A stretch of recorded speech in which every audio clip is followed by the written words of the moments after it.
like this. Noah, what did you think of it? Oh my god.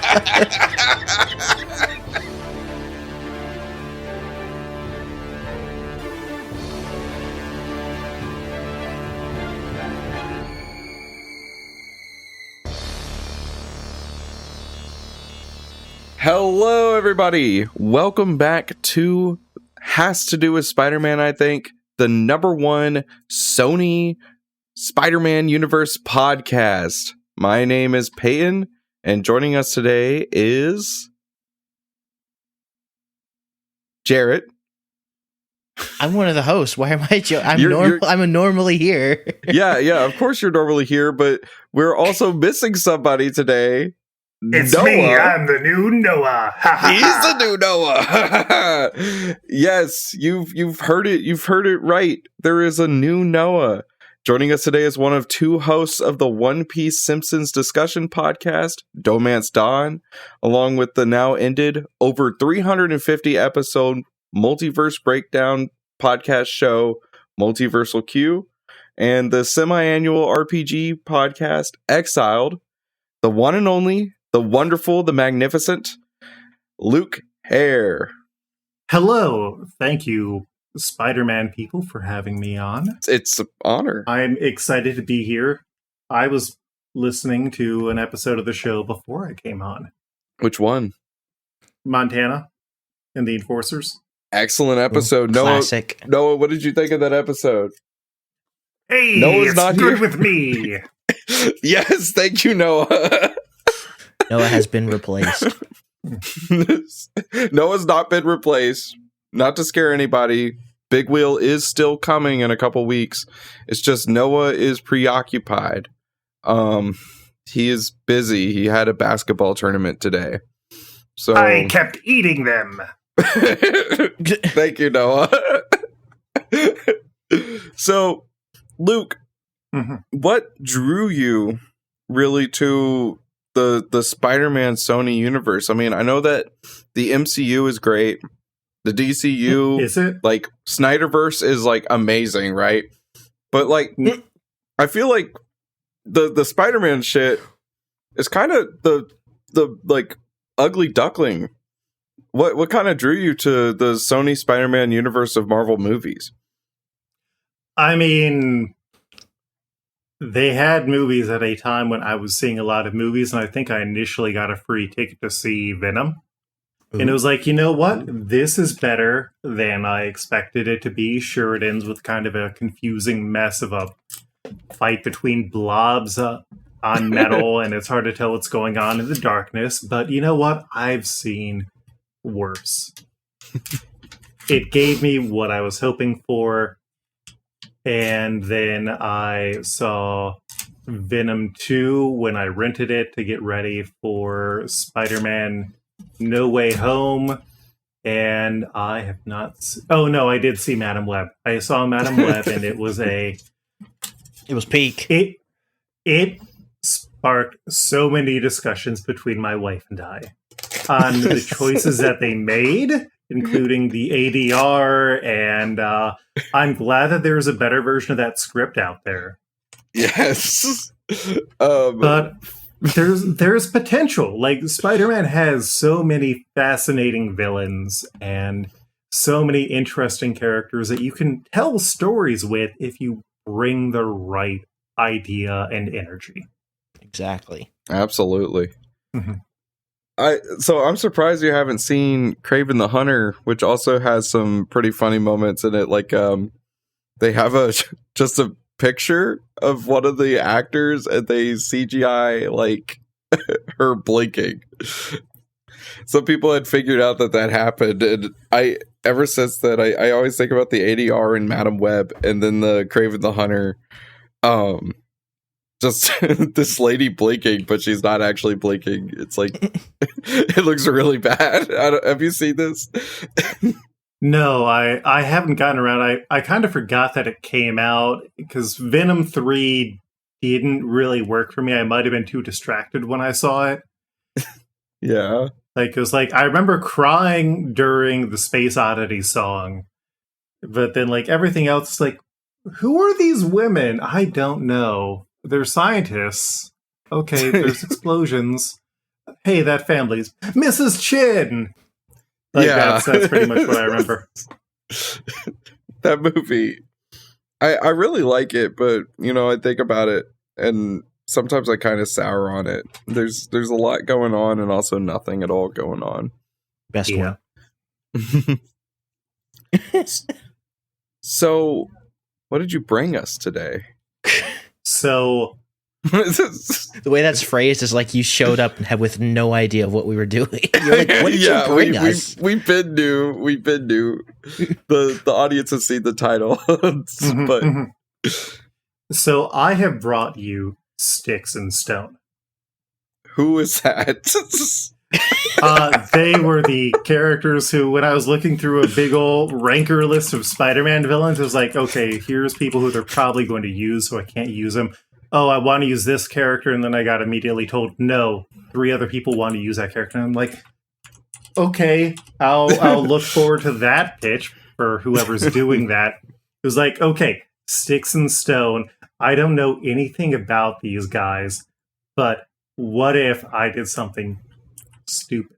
What if I did something absolutely ridiculous? Let's get it started and stupid. What if I made the entire Styx and Stone story a rock opera jukebox musical using the music of the band Styx? That's sick. Because, I mean, part of the problem that Sony had is they were only releasing movies. Like, when Marvel releases a new superhero thing, you're going to get like some sort of animated series that's going to propel it for a while. You're going to get some video game releases. But you know what real big shot comic books get? Broadway-style musicals. Charlie Brown had it. Annie had it. Superman had it. Little Abner had it. Little Abner. Yeah. And so I decided to fuse these things together to create something that would not only appeal to fans of obscure Spider-Man villains that were co-created by David Michelin and Todd McFarlane, but would also appeal to fans of the band Styx. I mean, Styx formed in 1972. They started as prog rock and moved into more pop and soft rock. And they are prolific. They have had 18 albums. Do you know when the last album came out? No, I know about Styx. I did not know they released 18 albums. Last month. What? Yeah, they put out their 18th album last month. They are notable as being the first band to have 4 consecutive multi-platinum albums where 3 of them went higher than double platinum. Yeah, Circling from Above, 2025. Yeah. Oh my God. July 18th. Wow. That's crazy. I did not know these guys were still going for this long. Oh, they've taken some breaks. Like, I only use stuff from their first 10 albums, which were the ones before Kilroy was here. That's the 1983 album that also led to them disbanding. Yeah. Damn. Well, and I debated using Kilroy was here because, well, it's like one that people know because that's where Mr. Roboto comes from. Mm-hmm. But the problem, but the problem is it's a rock opera. Oh. And it's kind of hard to figure out like how to get those songs in because it's ultimately your kind of like standard musical dystopia album where the hero Kilroy, aka Robert Orrin Charles Kilroy, whose initials spell the word rock, has to fight an evil fascist group called MMM that's led by Dr. Righteous. And it's like fascinating because it was developed as an actual stage show. But weirdly, on the album, there's songs that they had on the stage show that didn't make it into the released album. And so these are only on live recordings. I like went really deep into Styx. I got like the top 0.5% listenership on Styx for YouTube Music twice. Oh my God. Yeah. And so, like, I was hunting down bootleg copies because MMM's whole thing is that they are shutting down other genres of music. Like, it's not just rock that they want to get down. They also want to shut down other genres like country and jazz. And so there's these specific songs that they wrote for these. And it's like, none of these really fit. But then there's one specific one that they called Blue Harvest. And that's where they wanted to shut down blues I'm music. actually going to crawl up the fucking wall. You cannot... What? No, Yes! this isn't real. Luke, This is I not... love you. There's no shot. I'm typing this in right now in a fevered state.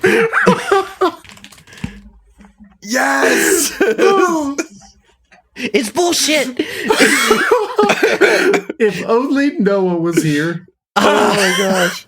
Noah, please listen to this episode. This is a note out loud. Anyways, yeah. So I did all of that up into the listening to Styx bootleg copies and stuff. Completely real. Styx and Stone initially appeared in Amazing Spider-Man 309, and they were mercenaries. Styx started off as Jacob Eichhorn, a homeless man who was transformed because he was transformed with mutant cancer to become living cancer. And the doctor who did this to him was like, okay, I kind of fucked up here. My bad, mea culpa. I guess we're going to work as mercenaries, and then they fought Spider-Man. And they've been in like 9 issues, but the last time for like a long while was the Spider-Man and Deadpool issue, and their Dr. Stone also turned into like a stone monster for some reason. Fascinating stuff. Yeah, looking on the Marvel wiki, Styx looks like a freaking ghost. Mm-hmm. And then Stone looks just like the Thing, but gray. Yes.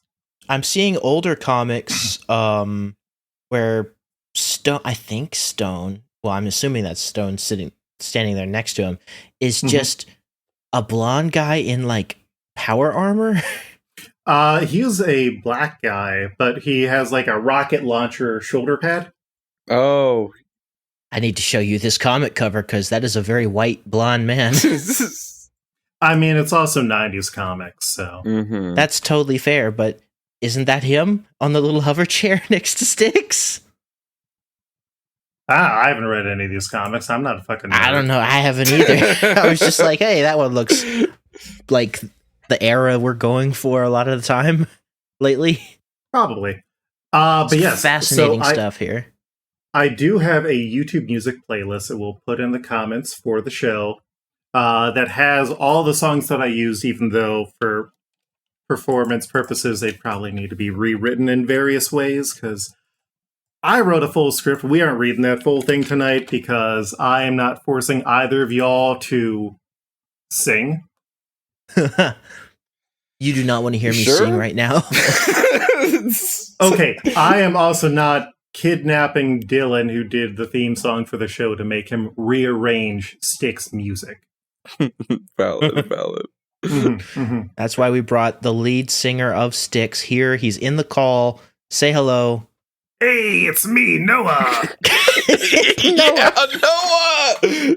Yes, Noah. Oh my god. Noah's the lead singer of Styx. And this is the reveal. He can't make it because he is out promoting the new album. He's out on tour. Be sure to listen to it wherever you could get music. But yeah, you wrote an 83-page script. Yes. Which is far and away the longest one that we've had brought in this show to date. Thank you. I'm pretty confident in that. So congrats on just fully committing. I gotta say. I think maybe Lethal Protectors is longer, but that's like with all 3 of us working. I think you might be right. I would have to go back and double check, but that was between all 3 of us combined. So 83 pages is wild. And I know I say that and it's like, well, the average like screenplay is about that, if not more, but still. Yeah. It's very impressive. For a very silly podcast and an incredibly complicated high concept pitch. Yeah, so I don't know how you want to get into this because I have not gotten to your guest pitch episodes yet. So I think the best thing to do is once we, now that we've gone over kind of like the history of these characters and why they have sort of appealed to you to write about, I think we just jump into what you have here. All right. So, Styx and Stone, initially for the director, I was thinking Jordan Vogt Roberts, who did Kong Skull Island. Ooh. Yes! But I've had something stuck in my mind for way too long, and it is a director who did one musical scene I'm familiar with, even though I've not seen the full movie, who really needs a big kick to, like, make a lot of money, show that he is financially viable. And that is Richard Kelly of Donnie Darko and Southland Tales. Oh. Because I want to see what he would do with Sony money to make this weird ass musical. That would be interesting. Very intrigued. Similar to how the recent K-pop Demon Hunters is getting like really big right now, to the point that they're going to have a live action remake and like a stage show and shit. Yeah. Do you think Styx and Stone is viable for Sony to be like, hey, we should then, this could be our K-pop Demon Hunters? This can be Sony's Mamma Mia. Oh no. Oh my god. As a person who went with my wife to go and see Mamma Mia earlier this year and who has seen both Mamma Mias a few times, this can be Mamma Mia, but a masculine Mamma Mia. Okay. Mr. Mia. Mr. Mia. Papa Pia. Papa Pia! I am so down for this. I'm so ready. Also, I should note, K-pop Demon Hunters was originally going to be a Sony Pictures movie, but they didn't believe in it enough, so they sold it to Netflix. Can you imagine Sony not believing in a movie enough after the stuff they've put out? Yeah. I think the funny thing is they're also losing out on so much money because of the deal that they had. Yeah. Like, yeah. Insane. So this could make it up. This could fix it, because then Styx and Stone can be put onto Broadway. It could be spread out among the world. I'm so down for this. Sony executives kicking themselves right now. Like, how the hell did we put out Craven a year or two ago, and turn around and get rid of the biggest animated movie of the year?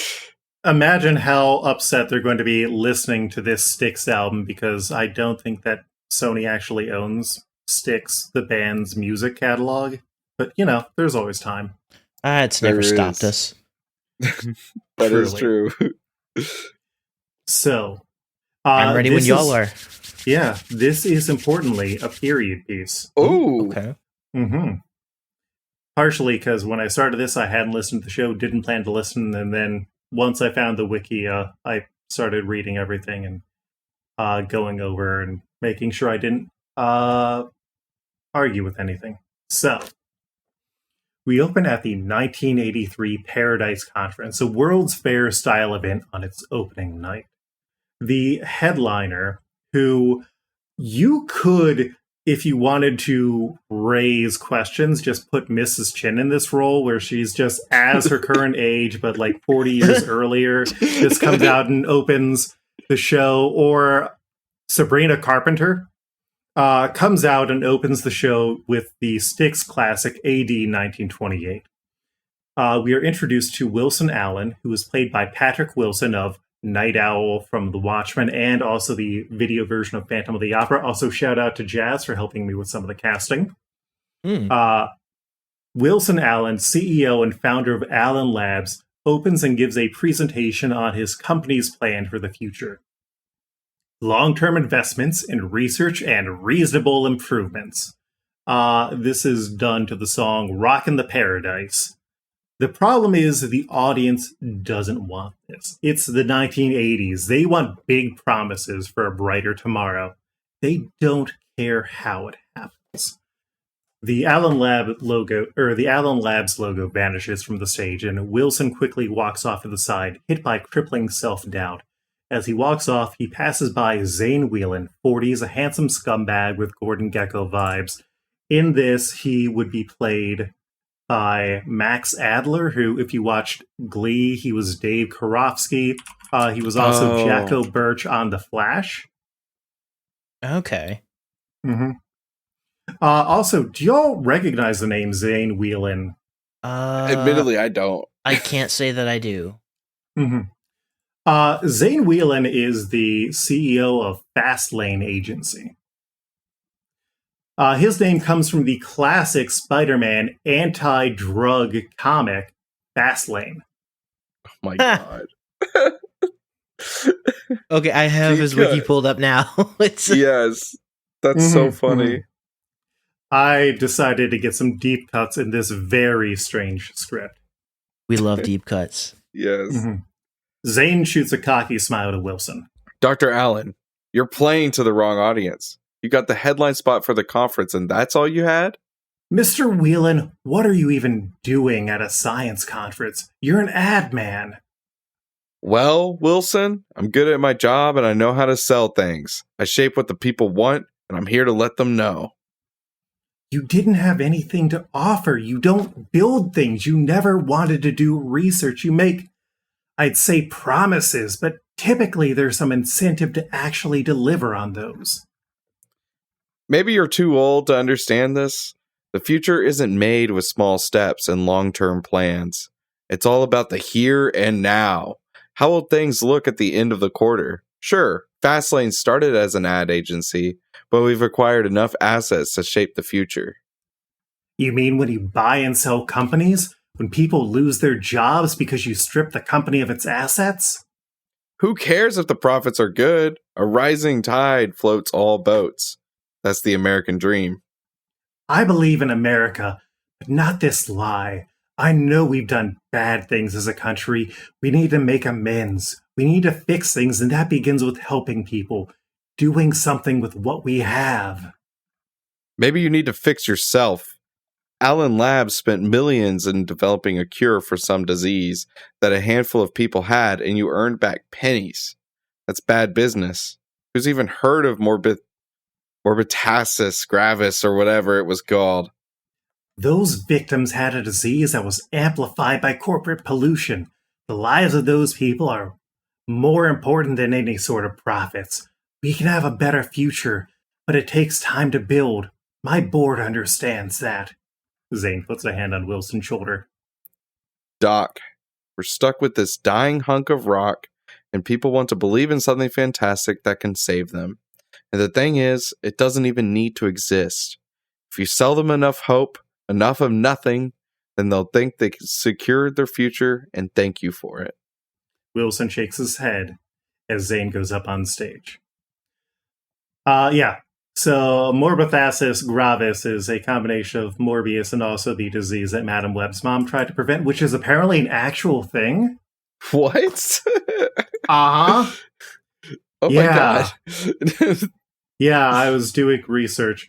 In the Amazon? Mm-hmm. That was where my mother died. I'm so sorry about that. It all makes sense. Morbithus gratis? It's something gravis, but with an M at the front. And I was just like, what if I also put Morbius in there? What if people were trying to cure the Morbius disease, which is not given a name in the comics or the movie? Nope, they say a blood disorder. Yeah. And if you try and look it up, you find AI-generated pages on Morbius's blood disorder. Oh my gosh. You can't use Google anymore. It's so bad. Mm-hmm. It's impossible. So, after his presentation fails to excite people, Zane Whelan chides him for being old-fashioned. Zane is a quintessential 80s guy, all about flash and short-term results. Wilson doesn't understand why he's at the conference, because Fastlane is mostly an ad agency. And Zane dislikes Alan for not seeing the big picture, and so Alan leaves. Zane's presentation has him promising to make anything and everyone a star, and that's where he does the grand illusion, but it's sort of a mocking deeply cynical take on the song where he's promising the grand illusion, but he's also promising these sort of fake ideals, the fake idea that anyone can make it big. And this presentation goes much bigger. He utilizes advanced imaging technology. And initially I had a reference here about Mysterio just to throw a wrench in your screws, but I've since updated that to Joseph Wade, who was a holographic entity created by Lady Doc Ock out of a scientist to try and discredit the Scarlet Spider. So, if you want to use Mysterio and say that he's been around since the 80s, there's references in the script that can be changed back, but I don't want to shoehorn you all in, at least this early. So, Wilson leaves the presentation where he finds Jacob Eichhorn. Jacob Eichhorn is played by Reeve Carney, who you might know as Orpheus from Hades Town, or the original Broadway Spider-Man from Turn Off the Dark. Oh, wow. Another Turn Off the Dark reference in a guest pitch. It's crazy, but also amazing. Yeah, he has also done, like, movie stuff. Like, that was one of the things that I wanted to find, which is why I reached out for advice from Jazz. I wanted to find actors who have done Broadway work and also musicals and also movies to kind of get the right fit for this sort of thing. I didn't want to be like, oh, I'm just going to use a popular actor and hope they can sing. So he finds Jacob Eichhorn, a homeless Vietnam veteran suffering from cancer, who asks for anything that he can get to help. But Wilson's disillusionment has destroyed his hope and his belief that he can do anything. And Jacob pleads for help, any opportunity, and that's where we get into Blue Collar Man, one of those Styx songs that you absolutely need to get in there. And during the song, Wilson sees Jacob being taken away by security and hires him to get him out of the situation. Wilson brings Jacob into the scientific labs of Allen Labs, where Gerald Stone, 40s black and built, is working. Gerald Stone is being played by Okiorite Onodawan, who originated James Madison and Hercules in the musical Hamilton. He's a bulkier guy. Sweet. Corporal Jacob Eichhorn, this is Dr. Gerald Stone, head researcher. Gerald is hesitant to shake Jacob's hand. Dr. Allen, who is this man? He's a Vietnam vet dying of cancer. I know you're the CEO of Allen Labs, but this is my lab. We already have a pool of patients undergoing testing. Dr. Stone, I've also hired him to help around here. He's not just a patient. I'll get the paperwork ready, but you need to make this happen. Let me be clear then. We can't take any more subjects, and I don't need any more employees. This man looks homeless. On account of me currently being homeless. So that you can't have him working here. It's unsanitary, unprofessional. We can get him cleaned up. Set him to live in subject dorms. We can't take him on as another subject. I'm overworked as is. I've been living on the street. I don't even have a room. I'll take whatever. I've got other things I need to work on instead of helping this charity case. Work that is more important than saving one more man. But if you can save one more man, think what he can do. Gerald sighs and waves him in. Fine. Figure out what dorm he can stay in. And tell me about yourself then, Mr. Eichhorn. So, we get this idea where Wilson is this idealist who's not necessarily realistic. He's wants to do great things, but his perception and scale for handling problems isn't very helpful. He's willing to kind of derail everything to save one person, which isn't necessarily wrong, but if it's going to cause more stress on your system, it's not the best thing.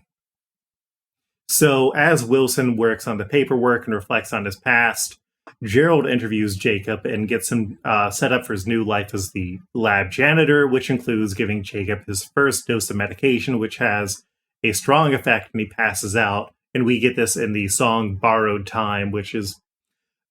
Styx has a lot of music, and there's a lot of stuff that's like, no one listens to this unless they're listening to the entire album. Borrowed Time's kind of that. Mm-hmm. Okay.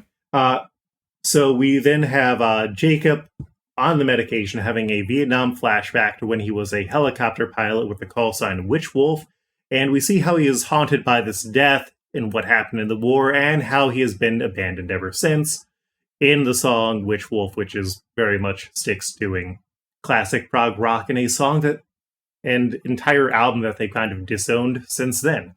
Jacob is woken up from his dream by Sam Exmoor, another patient at the Central Drive facility, and they flirt with each other more, which progresses to them almost hooking up to Love in the Moonlight, before Gerald steps in at the last moment and stops them frustrated.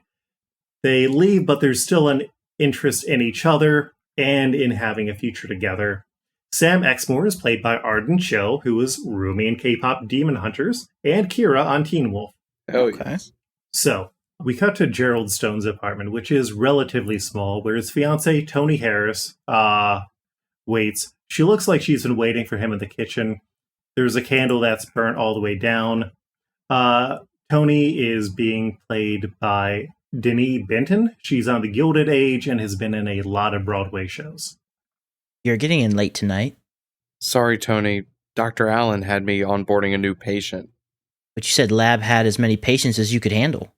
We do. Wilson just took some vet off the street and told me to cure him and employ him and apparently keep him from sleeping with the other patients. People having sex? How scandalous. No, it's... I take responsibility for what happens in our facilities. It's all on me. So you're to blame for missing our anniversary. Gerald realizes he messed up and is horrified. I'm sorry, Antoinette. Hey, when we got engaged, I knew who you were. Great. You know I'm worthless. We get the idea that, Gerald is trying his best, but he has trouble balancing his life and keeping perspective, which leads into the song Why Me? But through this song and through this discussion, she reminds him that they're building towards a better future that they both want. And we get a hint that she is working a job that she doesn't like either, but doesn't want to talk about it. Wilson, meanwhile, comes home to where his wife, Doris, is dying of cancer. She feels isolated because he's so busy and she can't leave. So she forces him to slow down, and he sings a lullaby to put her to sleep, which is just the first verse of the Styx classic, Lady. Oh, nice. The next day, Zane meets with his secretary, who it turns out is Toni, as his business is continuing to do well. Unfortunately, he's bored and he wants a challenge. And he decides to shake up Allen Labs and see what happens. And that leads to Too Much Time on My Hands, which is the Act 1 showstopper. Great pick. So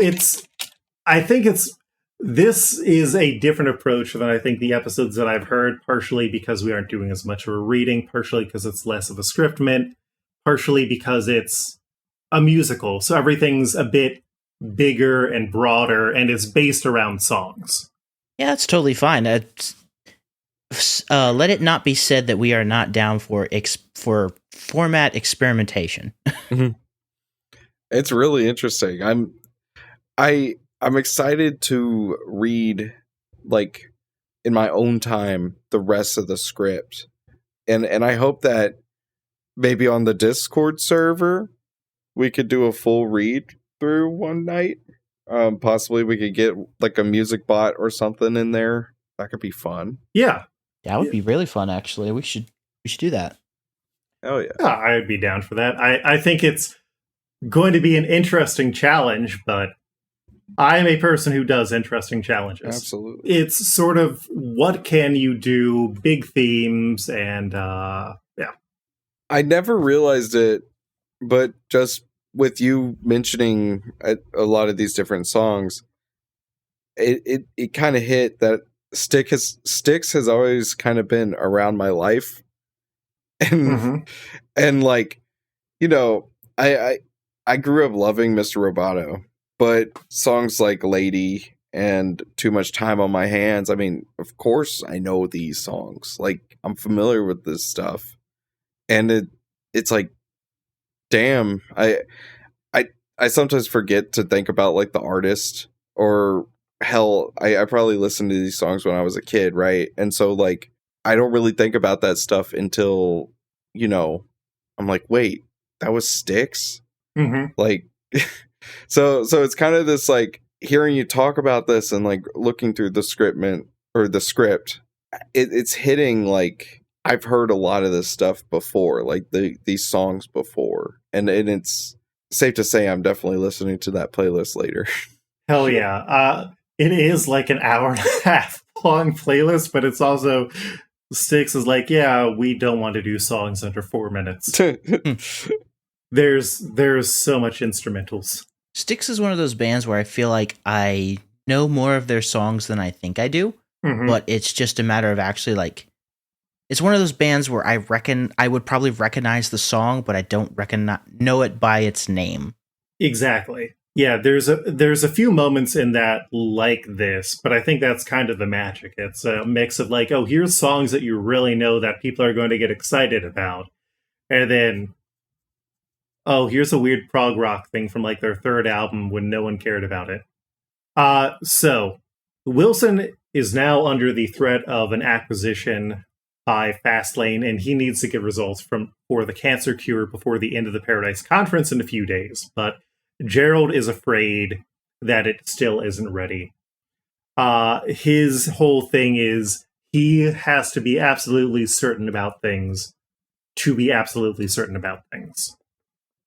And Jacob, meanwhile, is willing to sacrifice himself and let them test it on it with the awareness that it could kill him. And Wilson, under the pressure, is cracking, and he is willing to take the risk. So they go and do the song Nothing Ever Goes as Planned. But Sam overhears this, and she confronts Jacob, and he admits that he is willing to kind of like sacrifice himself and let himself die if it might help others, and she is unable to talk him out of it. So Gerald and Jacob go to administer the treatment while Sam and Wilson watch, and we do Boat on the River as this sort of lead-in where he gets injected, and it looks like he dies on the table. And then Sam touches him, and not only does he revive, but she also suddenly looks to be healthier. And we get a short song, Lonely Child. So we fade out on Jacob is back to life. He is healed. And we get a press junket montage declaring Allen Labs beats cancer, total remission, a permanent cure, and Allen stock is rising. We then return to the Paradise Conference showcase where a sign declares this is the final night. Sam, Wilson, Jacob, and Gerald stand at the side of the stage. Jacob is looking tired, though. We shouldn't have had this press tour, Dr. Allen. Sure, Jacob's cancer is banished, but I need to study him. And how about how I was cured just by touching him, Dr. Stone? Gerald nods in agreement. Both of you, please, this is our moment in the spotlight. We need this presentation to succeed so the company can stay independent, so we can keep doing good work. But I don't know why it happened. Dr. Stone, this presentation is going to show the public that we've delivered on our promise that we said. This will keep the board on our side so they don't sell. That's what you wanted, isn't it, Jacob? Jacob looks distracted. What? Oh, yeah. But I would love some time to rest, too. This press tour is getting to me. Sam gives Jacob a hug. This is the last show, and then we can start talking about that future together. Jacob nods with worry. I could really use a burger or something, though. We don't have time. I still don't like these claims about the treatment. We're promising too much. We haven't even tried to replicate it. My notes are a mess. It could all be a fluke. If we relied on my half measures and incremental promises, we would have been destroyed. Stone, I need you to be flexible here. Jacob, without me, you'd be on the streets. Sorry. Dr. Allen, it's been tough on everyone. Just an acknowledgement of that would be helpful. Between the work and the tour, I still haven't taken Tony out for our anniversary. I'm spending all of my time traveling. I mean, How much time have I missed out with her? I haven't had time for my Doris either, but this is the last stop. We can take a break. We can take time. So after this long and exhausting and less than ethical tour of the cancer cure's effects, the three prepare to close out the conference with the song Sing for the Day, which is very much like heraldic music. So I'd be interested to see whatever the musicians would rework that as. But during the performance, Jacob collapses on the stage, throwing doubt on the efficacy of the treatment. Jacob's taken back to the lab, where he rises as a corpse-like monster when an EMT touches his skin, draining the energy. Sam, Wilson, and Gerald run as Jacob attacks another EMT and a security guard, even surviving and healing from bullet wounds, and sucking out their life while the room gets barricaded, using another weird Styx song, The Serpent is Rising. Jacob, fully healed without memories of the transformation, is able to get out of the room, and feels strangely powerful. Gerald is concerned and wants to study him. Unfortunately, that is when Zane Whelan reappears and tells Wilson that he bought Allen Labs, and he is now in charge, with Wilson being pushed out of the company. Zane then calls in Gerald as he destroys Wilson's office, reveling in sort of the destruction. Wilson is a person who has decorated his lab with the thank you notes and the just long-term relationships that he's built up with the people who he's helped. And because it has no financial value, Zane is more than happy to tear it all up. To the song Father OSA, which is weirdly a song about the a religious order, but it kind of fits in this if you fully take it out of the initial context. It's like how Styx has a song called Eddie that I debated putting in at the end as like a post-credits thing. That is actually a song where the lead singer of Styx is like, Eddie Kennedy, don't get in. You know how they killed the other members of your family. Don't get into politics. Oh my gosh. It's kind of a banger, but it's also just like, wow.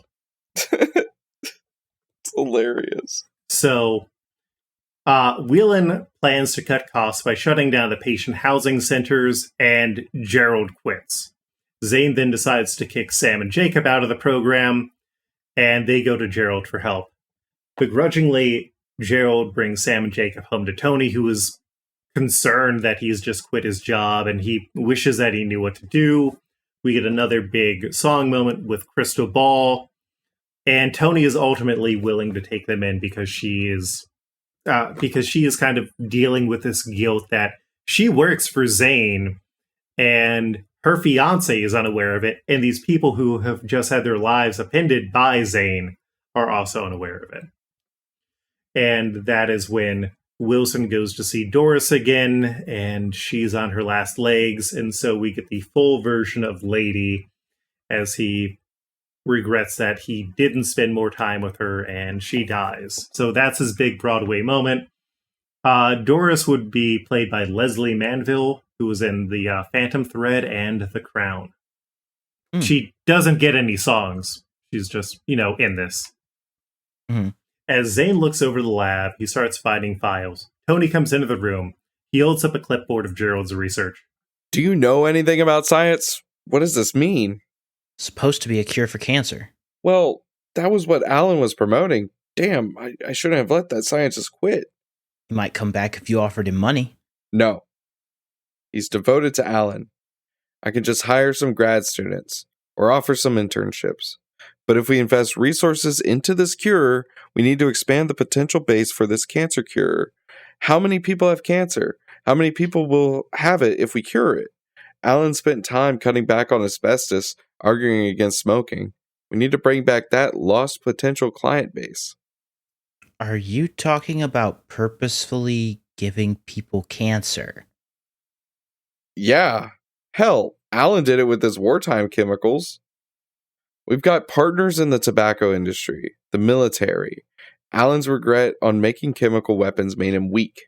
We can increase the carcinogens in cigarettes. Call it super smoke. Cut back on emissions regulations, and that'll help us get more customers too. Maybe even some repeat customers. Mr. Whelan, I think it's a bad idea. Cancer destroys bodies, families, jobs. Antoinette, I don't pay you to tell me what you think. I pay you to write down what I say, so when you read it back, I can hear something worthwhile. Maybe that's why you aren't married yet. Sir, I have a fiancé, and he's worth 10 of you. You say that, but then you're out here working. A real man can provide for you. We're both working because we both want to share in our futures, sir. Such a waste of your time and that body. Tony is disgusted. I'm going back to the office. If you need me to read back anything else you wrote. Hey, don't be testy. Take the day off. Get your fiancé to pull that stick out of your ass. I could come up with genius myself. He tosses a stack of bills at her. She picks up the money from the floor and leaves. It's a shame. She's got those principles. Now, let's see. He pulls out a security tape and we hear a refrain from The Serpent is Rising as we assume he sees the video of Jacob attacking. Wait. A janitor got shot and survived? Killed soldiers with his touch? Jumped that high? Forget creating cancer. We can make super soldiers. Where'd that guy get to? And what do we call it? He kills people, makes rivers of the dead. Dead River. Project Styx. And hey, that's how we get to the title. Hey, I like Yeah. that. Good. So, back in the apartment, Jacob transforms into the monster mode again, and Gerald thinks that he can cure Jacob if he can get access to a full lab. Tony reveals her connection to Zane, and promises them time if they can get Zane and Wilson into the same room to distract him.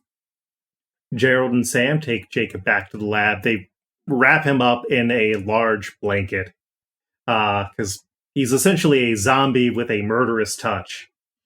And Gerald tells Sam that he knows that she and Jacob love each other, and he tries to get her to sing to calm down. This is where we get Fooling Yourself, Angry Young Man, which works long enough for Gerald to make a stabilizer that he injects into Jacob to stop the decay, and Gerald hopes that it actually worked this time. And that is the end of the Act 2. Okay. It's really cool. It's sort of monster movie, sort of big, vaguely liberal policies blown up. Villain is just the worst type of capitalist 80s guy. Mm-hmm. Because I wanted to get into something else that we'll reference in like a moment or two. So, Wilson and Tony come to meet with Zane, and he reveals that his plan is to control the things that people need to live, and he shows his first invention, the super smoke. Through video cameras that he set up, he pumps it into the lab, which kills Sam, and Gerald injects himself with the rest of that stabilizer that he developed, which causes him to turn into a rock monster of sorts. Wilson and Tony, meanwhile, had shown up for the... So Wilson and Tony get locked in with Zane, who gloats over the murder that he's doing, because ultimately he doesn't believe in anything that he does. Getting the money, it doesn't really have a value. All the research that he pays for doesn't have a value. All of this is just kind of empty. If you pay enough people money, they will call you a genius. And everyone will believe that, and it's hard to kind of dispute that. And he shows off the new smoke suit that he has developed that will allow him to fire out the super smoke as a weapon, and he calls himself Smokescreen. Which is also a reference to another Spider-Man anti-smoking comic. So funny. Oh my goodness. I have that comic. I found it randomly at like an old flea market, and I was like, what the hell is this? Mm-hmm. Oh, that's a funny pull. It's good. That was the other thing. It was, can I put in a bunch of references to old Spider-Man anti-smoking comics? And you know what? I got the two big ones. Everyone who was a kid in the 90s has almost always read at least part of Fastlane. And Smokescreen was another pull. And this is done to the song The Great White Hope, which is a weird fucking song. It's going to be really fun to go back through this playlist after this episode. Yeah. I did not have to do a lot of lyrics changes. In the script, I highlighted the ones that I definitely remembered. One of them was cutting out a slur that it was like, yeah, we don't need that in. Nah. There's another word that is descriptive and rhymes with it, and then just putting in names of the romantic partners that are going to help and, seal up the romantic arcs in this thing. Mm-hmm. So back in the lab, Jacob is stabilized in zombie form, but he now has his mind again, and Gerald confronts that he is now a rock monster, even though it's sort of just like incredibly tough, cancerous tissue, I guess. Mm. We don't need to worry about the science behind that. Nah. It's rock monster, yeah. So they realize that Tony and Wilson are in danger, and Jacob takes a moment to say goodbye to Sam. Unfortunately, when he touched her to check on her, her body dissolved. So it's horrific. So Zane, seeing that they not only survived but are now coming after him, sends his security after them, taking Gerald's car. They fight their way to Fastlane's headquarters, and then all the way up to the office to the Styx classic song Renegade. That's, y'all know Renegade, right? Yes. Again, I feel like I would, as soon as I hear it, I'd be like, oh yeah. Did you ever watch Supernatural? Oh, mama. Mm. I've been fear for my life from a long arm of the law. Okay, I think so. And then it's like, yeah, the jig is up, da-ba-da-da, they finally found me. The Spider-Man podcast had me on to do this pitch now. Mm-hmm. Okay, yep, maybe. Never Pretty sure. sure. Okay, yep. It's a banger. So, it is. It's a genuine banger. It's also different than a lot of their other music. Yeah. So, inside Zane's office, they find that he's missing. They find the plans for Project Styx, where he just wants to make a whole bunch of people with Jacob's powers, because they can't be taken down. They can spread cancer, and with the super smoke, it's just like, yeah, no, this would be the worst army to fight with, because they're going to do all sorts of war crimes. So Gerald realizes that they've gone back to the Paradise Conference, and they know that, because it was established earlier, that Zane has a helicopter, so Jacob, having been a helicopter pilot back in the war, takes the helicopter and also Zane's gun, because in the script there's also stuff where he's, playing Russian roulette, but he never actually puts bullets in, because what's the point? So, at the conference, Zane has Tony and Wilson tied up as hostages. The rest of the building is empty, because he knows Gerald and Jacob are going to come after him, and he wants to figure out how to replicate them, so they're hostages. The pair appear, and Jacob, with Zane's gun, shoots him. This causes Zane to release the gas, so Gerald goes in to stop it with his new Rocky body. Zane's suit explodes, killing him, and because the super smoke spreads super cancer, Jacob goes to heal them, because his thing is, if someone has cancer and he touches them, he cures it, because his body no longer produces new cells. But if he touches someone without it, then he just takes their life force and ability to create new cells, and that dissolves them. So Jacob's able to cure Tony and Wilson from the super smoke, and as the police start to come after them because they had to commit a bunch of crimes getting over here, Gerald says his goodbyes to Tony, regretting what's going on, and he has to admit that he's pretty sure that he is not going to see her again, which is this big moment, because he's always been kind of afraid to say things that he's not sure of, but this is something that he knows. And Wilson apologizes to Jacob for turning him into a cancerous murder touch monster. And as the sirens get closer, they head off, and Tony gives them the keys to Zane's car. And as they drive away, we get a montage of them over the next 40 years or so, set to the opening part of Come Sail Away. Hell yes. So We see that Tony does move on and starts a new family. Wilson eventually passes on, and in the meanwhile, Styx and Stone become mercenaries as they are unable to find a cure.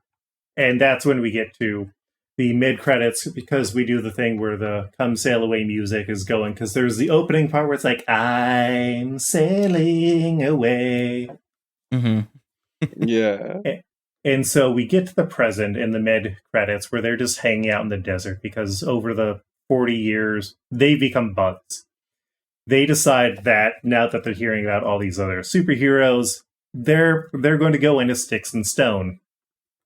And that is when the song kicks in, when the Gathering of Angels appears, as a swarm of symbiotes come down, immune to their powers, and the two of them get captured. Ooh. Okay. Okay. So you have the ability to use them as needed. There's also like another 40 years of past stuff that, hey, if you need weird superpowered mercenaries who can't die to show up, you have access to Styx and Stone. Hell yeah. Sweet. And then we can wait, and I can answer any other questions that you have before we get to the post-credits.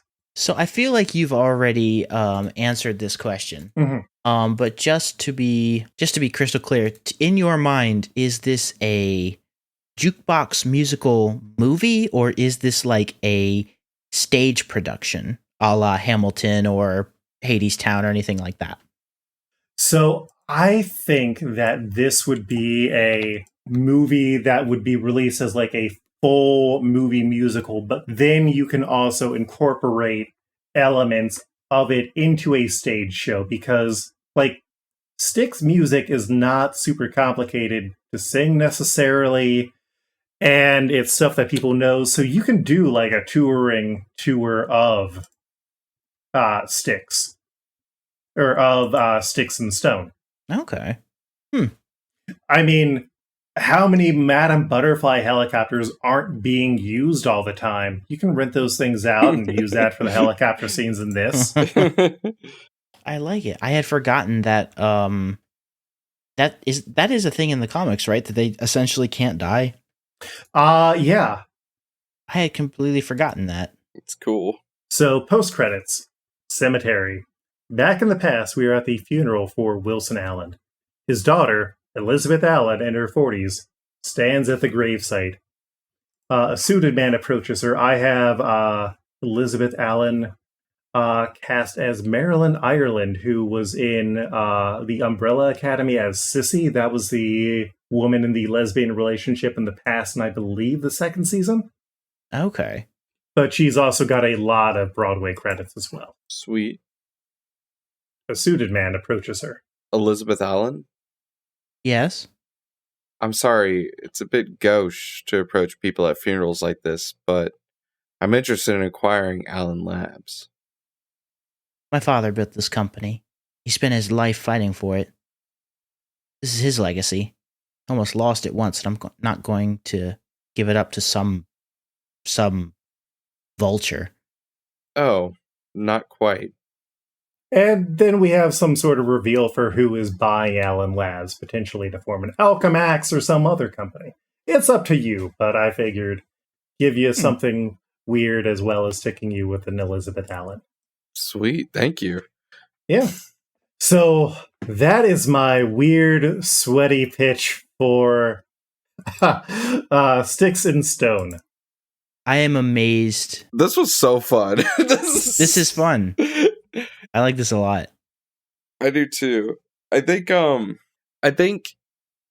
it's canon. Oh yeah, 100%. I don't think that there's anything here that's like, no, that doesn't work. Even like the symbiote abduction thing. I think it all works. I think that could honestly work for something later on, definitely. Yeah. The only minor thing is that Alchemix comes up in the most recent main episode that I did for Spectacular Spider-Man. Mm-hmm. But that can easily be explained. So, oh yeah, companies buy companies. That all is the not time. a big deal at all. Oh yeah, absolutely. Mm-hmm. If Styx and Stone were to show up again in a future project, would you prefer them? Oh, I'm trying to think of the best comparison for this, but like, would you prefer them every time they show up to have some sort of Styx song being in the background or playing? I mean, I think it would be hilarious, especially because they do have later stuff. Right. Like, there is later Styx music. It's like, yeah, no, you can move out of the, like, pre-80s soundtrack. Start to use their more modern discography now that they're in the present day. All those songs they love. I'm envisioning a scene where, like, if they're talking with other people that we've established in universe, like, you could do a meta thing where, kind of like how you envision, like, Deadpool would meet the Avengers in Doomsday or Secret Wars later on down the road, where it's like Deadpool's interacting with the audience, but everybody else who is on screen doesn't know what the hell he's talking about. So, like, when we switch to, like, Styx and Stone's point of view, you can hear, like, a Styx song in the background, you cut to somebody else, and they're like it cut, like, it's not there. So it's like, it's just like when you're in their perspective, it's like it's soundtracked to the entire Styx discography, and nobody else is getting that. It's non-diegetic music. That's so fun. Yeah, this is really fun. I really like this. Noah, what did you think of it? Ninjago! Oh my god.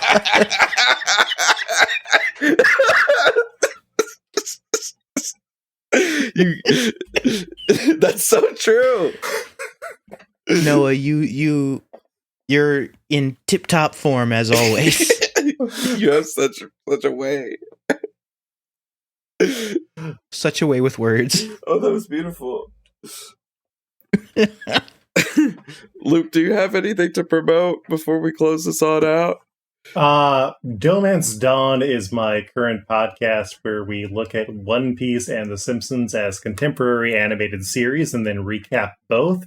So if you ever wondered what happens in the post-Prime Simpsons era or what One Piece is about, we do that, and then we fan cast characters. You can find me on Blue Sky and most places as Koltreg. That's KOLTREG. And I also write comics, and I have a Gumroad and itch.io where you can buy comics that I've written. I've done superhero stuff, I've done non-superhero stuff, and I'm also in the Dark Universe Discord writing too many scripts. No such thing as too many scripts. Most of them are also better than this one. This one was great. This was great. It's been trimmed down just for the sake of and summarized a bunch just for the sake of this episode. But yeah, if you guys join the Discord, which is free, I think, well, as long as you're all right with it, we will have that up available for everybody to read in full if you so choose. Yeah, I will happily drop that in there so people can admire my handiwork. You could also find that D-Man script that I wrote.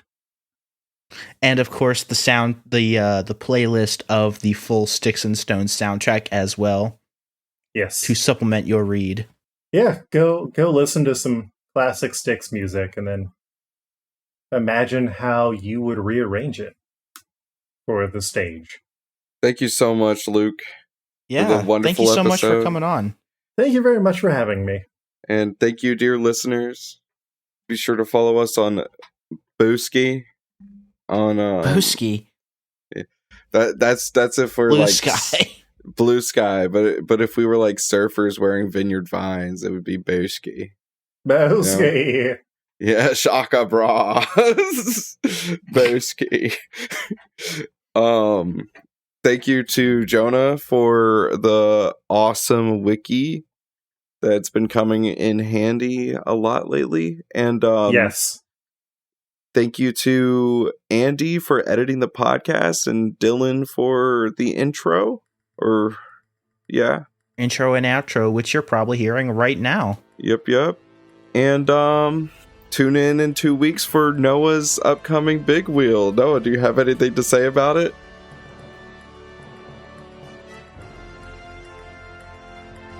Nope. I guess not. All right. It's really big show. Yes. Alrighty. See Thank y'all. you guys so much for listening. We'll see y'all next time. Bye. Bye-bye.